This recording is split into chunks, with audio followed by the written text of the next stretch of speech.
Le statut des femmes en Europe a connu une amélioration incontestable au cours des 50 dernières années, durant lesquelles elles ont gagné en liberté et en autonomie. Pourtant, le bilan demeure mitigé. L'égalité réelle entre les femmes et les hommes est loin d'être atteinte. Plus grave, les avancées qui paraissaient acquises sont aujourd'hui remises en question par des lobbies conservateurs efficaces. Alors qu'est-ce qui fait encore courir les femmes en ce début de XXIe siècle ?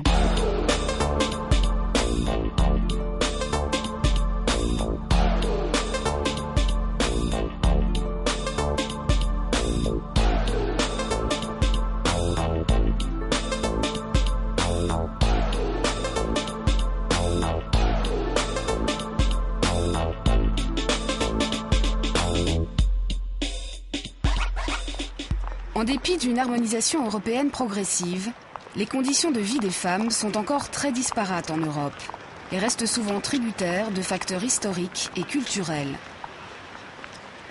Partout, des associations féministes se battent pour tenter de faire respecter leurs droits les plus élémentaires.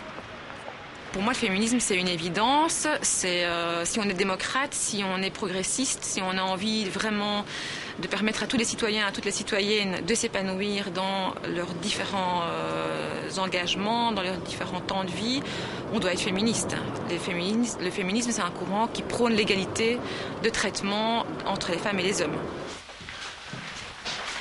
Quand même, globalement, les textes, les lois, les documents officiels, les mesures qui sont prises par les gouvernements semblent être plutôt égalitaires. Et donc, il y a ce mythe qui s'est installé depuis quand même un certain temps, que les femmes comme les hommes aujourd'hui ont les mêmes droits et qu'il n'y a plus d'inégalités importantes. C'est vraiment un mythe. Quand on regarde les chiffres, les faits, on sait très très bien que ce n'est pas le cas. Effectivement, une étude du lobby européen des femmes présente des chiffres édifiants. Ainsi, dans le domaine de l'emploi, les femmes européennes gagnent en moyenne 17,5% de moins que les hommes. Les femmes sont relativement absentes des lieux de prise de décision. Dans les plus importantes entreprises européennes, seuls 3% des femmes sont présidentes. Elles ne sont que 33% au poste de direction. Au niveau politique, la présence féminine est aussi préoccupante. On ne trouve que 24% de femmes dans les parlements nationaux et seulement 35% sont élus au Parlement européen. Mais les chiffres les plus inquiétants concernent les violences faites aux femmes. 45% d'Européennes souffrent de violences. Et ce qui devient insupportable, c'est que 7 femmes meurent tous les jours de violences en Europe. Certaines sont du reste particulièrement vulnérables, comme les migrantes, qui sont encore exposées à des pratiques telles que le mariage forcé, le crime d'honneur ou la mutilation génitale. Or, ces violences et les inégalités persistantes ont un coût social généralement sous-estimé.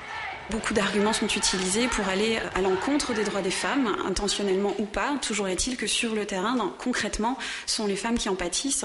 Et nous, on voudrait rappeler que l'inégalité a un coût, qu'aujourd'hui, chaque demi-heure, on dépense 1 million d'euros à cause des violences conjugales. Si on réduisait toutes les inégalités de sexe dans le travail, on augmenterait de 30% l'économie européenne. Donc il faut absolument, si on prend juste cet argument économique, qu'on aille vers l'égalité, et puis socialement, humainement, je pense que c'est évident que tout le monde a à y gagner. Nous sommes donc encore loin d'une société où les discriminations et les stéréotypes auraient disparu et où les femmes seraient égales, libres et autonomes. D'autant que dans les années à venir, un retour en arrière n'est pas exclu. Maintenant, ce qu'on voit au niveau politique, c'est une régression. Il y a énormément de gouvernements au pouvoir qui sont assez populistes et qui ont une vision plutôt archaïque, si on veut, dans certains pays de l'Union européenne. Une vision archaïque de la famille, une vision archaïque des rôles de la femme et de l'homme. Et on voit une opposition qui est une opposition politique, qui souvent est aussi liée à une opposition religieuse, qui est basée sur des mouvements qui sont religieux. Je pense qu'il faudrait se réveiller, parce qu'ici, comme je dis, il y a trop de complaisance en pensant à tous les acquis qu'on a eu avant, mais on ne pense pas qu'on peut les remettre en question, qu'on est en train de les remettre en question. Il s'agit vraiment d'être très très très attentif à ce qu'il n'y ait pas des reculs. C'est important aussi de dire que les acquis, c'est pas du définitif, il faut continuer à se battre pour maintenir ces acquis en place. L'exemple de tout ce qui touche à la question de l'avortement, de la contraception sont vraiment des exemples importants. Au niveau européen, il y a des groupes qui font un lobbying très important pour revenir en arrière sur la question de l'avortement. C'est quand même un des grands acquis du féminisme au XXe siècle, qui a vraiment libéré les femmes, qui leur a permis justement, par le contrôle des naissances, d'être plus actives dans les autres aspects de la vie en société, de travailler, d'organiser leur vie de manière libre. C'est important de préserver ça. Or, il y a quand même des menaces.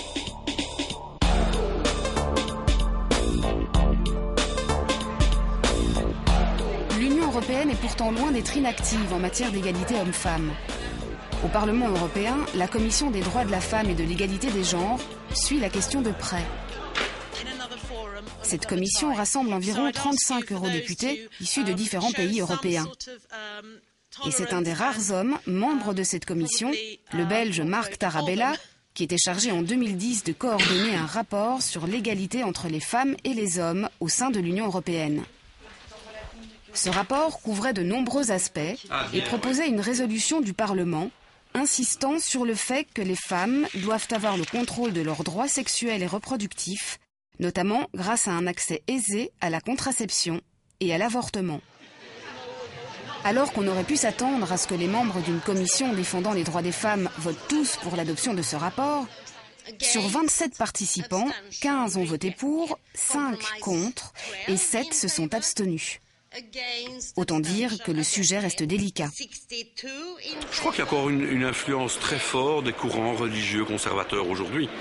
Et on ne peut pas ignorer que sur un dossier comme celui-là, des personnes qui sont proches du Vatican notamment, mais aussi d'autres courants religieux, agissent sur des députés en leur téléphonant, en les rencontrant pour essayer d'emporter une décision négative par rapport à ces idées d'accès aisé à la contraception et à l'avortement.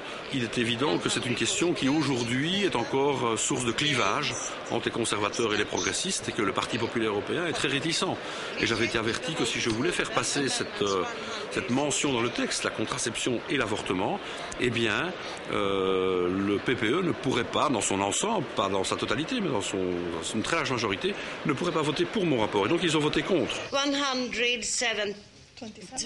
Aujourd'hui, je pense que sur cette thématique particulière, le Parlement a clairement fait son choix d'essayer de garantir cet accès aisé à la contraception et à l'avortement, parce qu'on sait que dans les faits, tous les jours, la loi, même si elle existe, elle est parfois remise en cause par certains, dans certains pays membres, mais dans les faits, le droit régresse. Parce que les hôpitaux ferment, parce que des médecins ne veulent pas pratiquer, et donc il convient en tout cas de rester vigilant. Par exemple, l'avortement est légal en Italie, mais suite à des pressions sociales et religieuses, plus de 80% des médecins refusent de le pratiquer au nom de l'objection de conscience. Les églises continuent ainsi de peser lourdement sur l'autonomie des femmes, en particulier dans les pays où elles sont historiquement très implantées. Nous avons choisi 2 exemples marquants et avons voulu savoir comment se porte la condition des femmes dans ces pays. Le premier est la Pologne, où nous sommes partis à la rencontre de représentants d'associations féministes pour en savoir plus.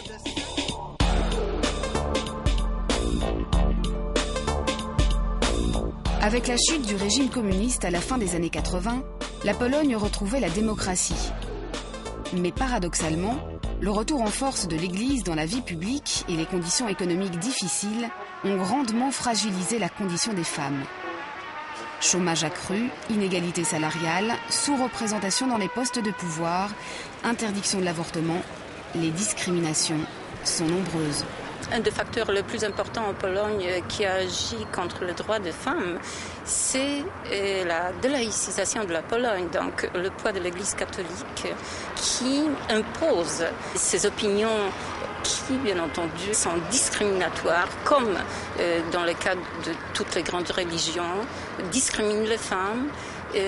En Pologne, le plus grand problème, c'est surtout la régression des droits reproductifs et sexuels des femmes.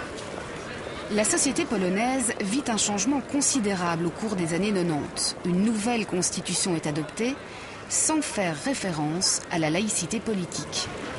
l'Église catholique s'est opposée à ce que le principe de la séparation de l'Église et d'État soit inscrit dans le texte. L'Église en Pologne dispose d'un poids énorme, peut bénir ou bannir les ministres, le Premier ministre, peut inciter les députés à voter une telle ou autre loi, censurer ces lois. Par la suite, les discussions politiques précédant l'accession de la Pologne à l'Union européenne ont à nouveau révélé l'influence de l'Église, ce qui avait conduit une centaine de militantes féministes à demander l'aide du Parlement européen, sans succès. A letter to the European Parliament asking for help, advice and support in our protest against what we saw was a deal being made between the Polish political class and the Catholic Church. And the deal basically was like this. We, the politicians, will shut up about abortion. We'll stop talking about this issue. We will allow the ban, which was introduced in 1993, to continue.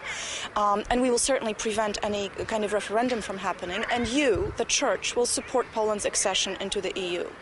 This wasn't an official deal, it wasn't written anywhere, but actually politicians and bishops were talking about it in the media, it wasn't a secret. The Polish women's movement did something unspeakable in describing it in such words, and saying this is a deal, it's not democratic, it's a deal over women's heads, about women's rights, we won't have it. Now, the European Parliament did not react.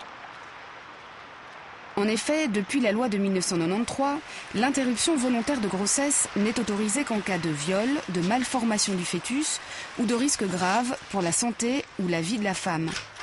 Mais en pratique, même dans ces cas restrictifs, de nombreux médecins refusent de pratiquer un avortement. Basically, the anti-abortion law has a chilling effect on medical doctors. Whenever a woman comes to the hospital and she has problems with her pregnancy, doctors don't want to help her and basically send her from them, saying that abortion is not possible in our hospital, or they say you should be doing a lot of other medical tests to check whether your pregnancy is really risky, or they say, oh, maybe this pregnancy is risky, but the fetus is more important. And as a result of that, either women are forced to continue pregnancy, or some of them decide to go abroad for illegal abortion or to have it done in Polish underground. La plupart des femmes polonaises n'ont pas les moyens de payer un avortement à l'étranger. Et la mauvaise volonté des médecins ou leur refus de pratiquer un avortement au nom de la clause de conscience peuvent avoir des conséquences dramatiques. De nombreux témoignages sont regroupés dans ce livre au titre évocateur « Les femmes en enfer, l'histoire des femmes polonaises d'aujourd'hui ». On y retrouve le célèbre cas d'Alicia Tisiak, à qui l'avortement a été refusé et qui en est devenue quasiment aveugle. Ou encore celui d'Agata Lamchak, à qui les médecins ont refusé des soins médicaux qui auraient pu être dangereux pour le fœtus et qui en est morte. La Pologne a d'ailleurs été condamnée à plusieurs reprises par la Cour européenne des droits de l'homme pour ce genre de cas. We believe that one of the main problems why we have the legislation which we have regarding women's rights is the engagement of the Church, of the Catholic Church in Polish public life. Majority of the society does disapprove the too much engagement of the church with political life. So basically, we have a problem with democracy, that the politicians, instead of listening to the people, they are listening to the church. Les rares associations et médecins polonais qui soutiennent le droit à l'avortement subissent une pression constante et des intimidations de la part de militants anti-avortement.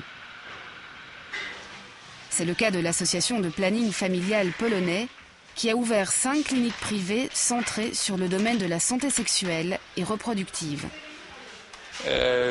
Giving one example of the tricks which we are suffering every week, because they know that we are supporting the people who looking for the abortions, they are trying to call to us and pursue us with this tricky way, or to even provocate us to give the telephone numbers to the doctors who are providing the illegal abortions in Poland.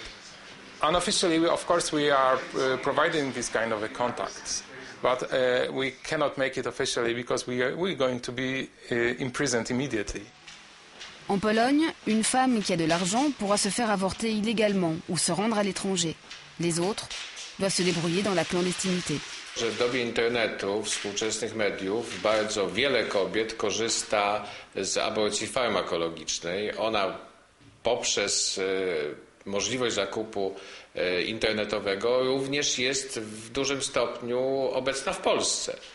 Oczywiście takie pacjentki wymagają czasami pomocy po dokonaniu tego typu zabiegów i nie ukrywam, że przychodzą tutaj do nas, jak i do innych klinik, gdzie wiążą opinie o tych klinikach również w sytuacji takiej, kiedy nie boją się powiedzieć, co się stało i gdzie jest przyczyna takiego, a nie innego stanu ich zdrowia w chwili obecnej. La violence domestique est un problème d'une autre nature, mais tout aussi grave, et qui touche toutes les catégories sociales. Le Centre des droits de la femme tente d'apporter une aide juridique aux victimes. Chaque année, plusieurs centaines de milliers de femmes sont victimes de violences, au point que cela en devienne un véritable problème de société. Ici encore, le poids de l'Église se fait sentir. I never forget the example of one of our clients who was a believer and went once to the church to confess, and she was saying to the priest that she experienced violence at home and that she would like to separate from her husband. And then the priest, when he heard this story, came out and loudly said at the church that she has nothing to look in the church because she don't want to carry her cross. And she was crying and didn't know what to do. Unfortunately, I think many women in Poland still do not press criminal charges or stay in violent relationships because of the belief. Plus fondamentalement, c'est le concept même de famille qui pose problème. Surtout quand le maintien de la famille unie prime sur les droits des femmes. Because Polish Pope, the Church in general, Catholic Church, openly said on many occasions that as regards the family as an institution, there are no individual rights of the members of the family, there are just rights of the family. So in this situation, if a woman mostly, or children sometimes too, are victims of violence perpetrated by husband or partner, so the state and the church does not care about the fate, life, quality of life, freedom, health even, of the victims, because what is being preserved is the family. Cette sacralisation de la famille traditionnelle au détriment des droits individuels mène à des drames tels que celui de cette femme, maintenue prisonnière d'un mari violent. She was beaten up for many years, she was raped many times. It was so severe that her husband was sentenced to two years in prison. And at the same time, she finally filed for divorce after many years of living in such a situation. And she was refused the divorce on the grounds that there was still a sexual relationship between them. And according to Polish law, if there is a sexual relationship, the divorce cannot be granted. So the court interpreted these rapes as a regular sexual relationship, and they refused her to grant her divorce. Ainsi, en Pologne, le poids de l'Église dans la vie sociale et politique pèse encore lourdement sur le statut des femmes. Mais ce n'est malheureusement pas un cas isolé en Europe.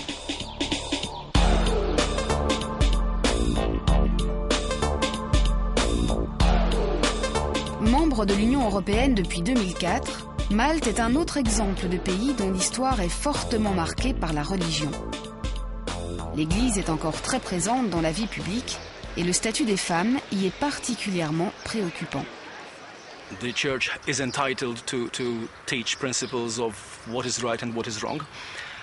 So our constitution is actually one that makes a confessional state out of the country. Now we also have a number of politicians who claim to be guided in making policy by their Catholic faith. Obviously, this is not a clean separation between church and state when you have politicians saying that their policy is guided by what their religious beliefs are. I think women are I hesitate slightly to use the term second-class citizens, but there are a number of indicators, even if you go by forgetting civil rights indicators, by, for example, other economic indicators. Malta has the lowest female participation rate of women in the workforce in Europe. De manière générale, les femmes ne sont pas présentes dans les lieux de pouvoir. Et sur les 5 députés que le pays envoie au Parlement européen, aucun n'est une femme. There is a very poor representation of women in political life. In fact, women gained their vote in 1947, and since then we have been running on the spot. We never managed to exceed the 10% representation since that year. And as a consequence, women are not present where substantive political decisions are taken, where policy decisions are taken. Dans cette société patriarcale, le droit à l'autonomie physique et à la santé sexuelle et reproductive des femmes reste limité. À Malte, le sujet de l'avortement est même encore largement tabou. No, it's taboo in general. People are very emotional when they talk about it. To them, it's killing the child. So it's a question of, they don't see it as the right of the child and the right of the mother, just the right of the child. We as being a Catholic country, we tend to believe that with conception there is a child already present in the womb. So straight away, even at an early stage, abortion would be killing a child. This is why. And in Malta, our culture is very pro-children, very pro-family, so that is taboo to us. We're very emotional about it. Tout comme en Pologne, la violence exercée contre les femmes reste très présente. Ces images amateurs montrent un homme qui bat une femme en pleine rue.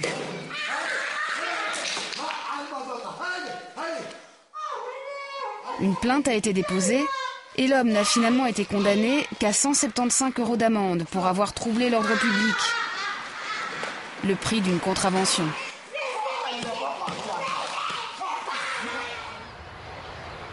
Jusqu'il y a peu, Malte était le seul pays de l'Union européenne où le divorce n'existait pas. Un référendum populaire a été organisé en 2011 sur le sujet. Dans la campagne précédant ce référendum, l'Église a pesé de tout son poids pour inciter les citoyens à voter contre.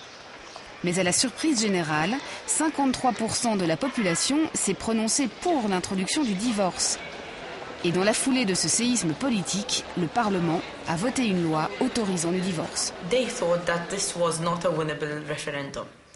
And I think the people showed otherwise. So it shows that the people want a change even in mentality, in the way we do things.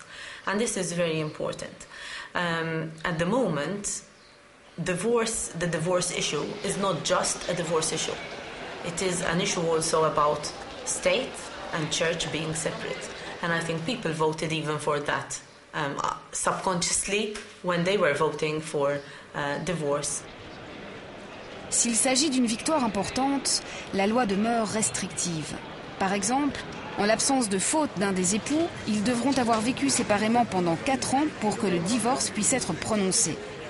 Mais au moins les Maltais ne devront plus tenter d'obtenir l'annulation du mariage auprès des tribunaux ecclésiastiques ou partir à l'étranger pour pouvoir divorcer. Comme en Pologne, le concept de famille reste central pour l'Église. Nous avons demandé à un représentant de l'archevêché de nous en exposer sa vision. Well, the church, not only in Malta but everywhere, promotes family and family life. It is from the family that new citizens come. And this is from the family that new members of the church come.